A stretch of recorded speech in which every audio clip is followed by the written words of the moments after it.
there, and welcome to this month's Team Brief podcast. Today I'm in the newly refurbished Emergency Decisions Unit, which has now reopened. The main function of the EDU is to try and ease capacity in our emergency departments and improve patient flow. The team decide whether or not a patient needs to be admitted into hospital. They take all ambulatory assessment patients and all referrals with a view to reducing capacity, provide a single point of access, and try and reduce hospital admissions. This facility, which is based behind the emergency department at Preston, is a vital resource for us all, particularly at the current time when our hospitals are already full and we're entering a very busy winter period. As we're so busy at the moment, the executive team will be visiting wards and clinical areas to see how we're all doing. It's vital that you and your team make sure you embed the Perfect 10 initiative into your working practice. You'll remember that the aim of the Perfect 10 initiative that we introduced earlier this year was to make sure that no patient spends a minute longer in hospital than they need to.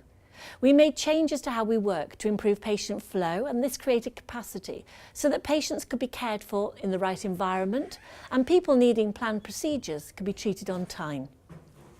Working differently also created more time and space to care, and since then we've been embedding the changes we made so we have good patient flow every single day, so we want to have the perfect 365. We're far from it at the moment, but the executive team will be looking at how the changes that we've been making are working in practice and whether any other actions are needed. You need to ask yourself these 3 key points consistently for every patient. There is more information about what you can do on the written version of Team Brief. Please make this a priority in your working day and make sure the message is embedded within your team or department. It is so important, especially at the moment while our hospitals are full and the busy winter period is upon us. Now on to some great news. We've recently been named as winners or shortlisted for a number of awards. 3 of our nurses have won a Nightingale of the North Award for consistently going the extra mile for our patients and their fellow colleagues. 2 of our clinical tutors have been ranked in the top 6 most inspirational teachers in the North West in an award voted for by medical students from Manchester Medical School. Our senior research midwife, Katrina Rigby, has been shortlisted for a National Research and Innovation Award for her fantastic work in raising awareness about clinical trials and reducing the number of stillbirths. Kat Lamoon from Medical Illustration has been handed an award at the Institute of Medical Illustration's Awards Banquet for her outstanding contribution to the profession. Our domestic service team has been shortlisted for a Golden Service Award for their dedication to cleaning services, and our car parking team are one of the first in the country to receive a new accreditation for leading the way in car parking professionalism and setting standards nationally. It's absolutely fantastic that we are winning and being shortlisted for so many awards, despite enduring an extremely challenging period. If you're entering an award or you've been shortlisted or won an award, please let our communication team know. They can promote your achievement. I've written a CEO comments about our recent awards and there are more details on there. Please have a look at it. I'm sure that you will feel as proud of your colleagues as I do. Okay, now an update on our master plan. Over the past couple of months, many of you have been involved in shortlisting potential options for how our hospitals can be configured in the future to deliver services in a more effective and sustainable way.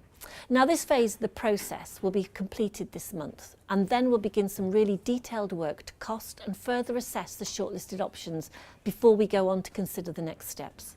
In the meantime, work is continuing to develop the new model of care that separates unplanned and planned care and develops more transitional out-of-hospital care, so we're able to progress the changes that we need to implement to make sure we organise our services more effectively and improve pathways. The new operational management structure is also progressing, which will be aligned to this new model. And to help us implement changes to how we work, Suzanne Hargreaves, our Operations Director, is here with me now to talk a little bit more about the restructure. We have been reorganising the divisional management structure to align how we work to clinical services, patient pathways and flow. This new structure creates fewer but more senior general managers and a number of service managers. We believe the new structure will enable the general managers to work closely with clinical colleagues to lead the teams, develop business strategies, manage performance and ensure we're providing the highest standards of care in the most effective way. Having managers aligned to the service areas will provide additional focused resources to make sure the service runs smoothly. With any major restructure, we consult with the staff affected about what we're trying to achieve and how they'll be affected. It's important that the staff involved have time and space to consider the proposals as we work through the changes. We're now at the stage where the consultation has closed and we're appointing people to the new roles. The new structure will be published very soon. Newly appointed staff will be making it their priority to meet with the teams to explain how the new structure will work and how this will affect working at departmental and ward level. We're also now working with clinicians to make sure all our structures are aligned. Thanks for that, Suzanne. Now, just a quick word regarding Monitor. Myself, Suzanne and a number of other executive directors had a really positive meeting with Monitor last week regarding our financial situation, and they've expressed confidence that we've got the right approach and skills to balance our books. We must continue to focus on driving change and implementing savings plans so that we can remain in control of our own finances and our future. Please look out for the CEO comments coming soon for a much more detailed update.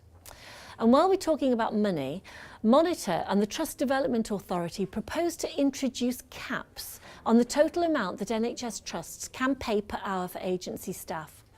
The objective of setting the cap is to bring agency workers' pay into line with substantive workers' pay and will apply to all of those working in our organisation on agency contracts. The price cap for each agency staff role has been set out by Monitor, and it's been calculated by adding a percentage to the maximum NHS national pay rate for substantive roles. This proposal is subject to a national consultation process which ends on the 13th of November, and we expect the first stage to be introduced 10 days later because we don't anticipate the proposal will change as a result of the consultation. Subject to monitoring, the cap rates then reduce in 2 further stages, so that by the 1st of April 2016, capped agency rates will be equivalent to national NHS pay rates for substantive staff. The proposed rules on price caps will apply nationally to all trusts, and all trusts are required to ensure implementation of the new caps by the 23rd of November. Now, all managers now need to assess how the agency cap will affect your department, and you need to understand the impact that the cap may have on the workforce so that appropriate action can be taken to mitigate any effects before the 23rd of November. If you'd like to discuss the effect of these changes with a member of the HR team, please contact one of the HR managers as a matter of urgency, or alternatively, if you'd like to discuss recruitment into one of these posts on a more permanent basis, please contact Debbie Tickle or Lisa Eccles. Now, let's take a look at our performance figures. So far this year, we've seen 37 cases of C. diff, which were attributable to the hospitals. It's 3 below our year-to-date objective. Reviews of those have been completed for 35 cases, of which 10 were deemed avoidable due to lapses in care. In October, we achieved our target for harm-free care, and we also achieved our target for the 18-week incomplete pathway standard for September. And we got really good scores in our patient experience, friends and family test. Great achievements. Unfortunately, we missed our target for the 4-hour standard for our emergency departments in October because the hospitals are full. However, we are still above our year-to-date target. We achieved 7 of the 9 cancer standards in September. At the moment, it looks as though we haven't quite achieved such a good performance for October. Early indications show that we've only achieved 3 of the 9 standards. Again, performance in this area will be affected when our hospitals are so full, but the figures are subject to validation and they may change. So have you had your flu jab yet? Extra clinics have been put on and jabbers are visiting different departments to make it easier and more convenient for you to have your vaccine. It is so important to protect our patients as well as ourselves and our loved ones from flu throughout winter. Please do make sure you have your jab. There's more information on the flu intranet page.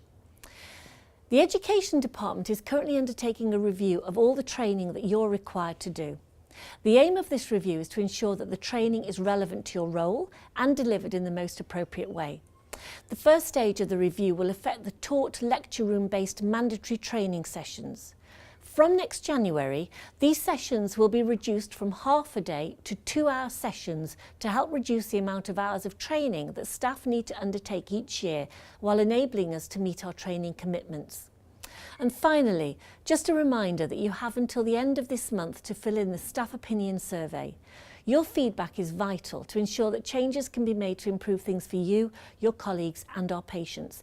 So please make sure you complete the questionnaire. Response rates are now being sent to departmental heads on a weekly basis. Your answers are anonymous. The closing date is Monday the 30th of November.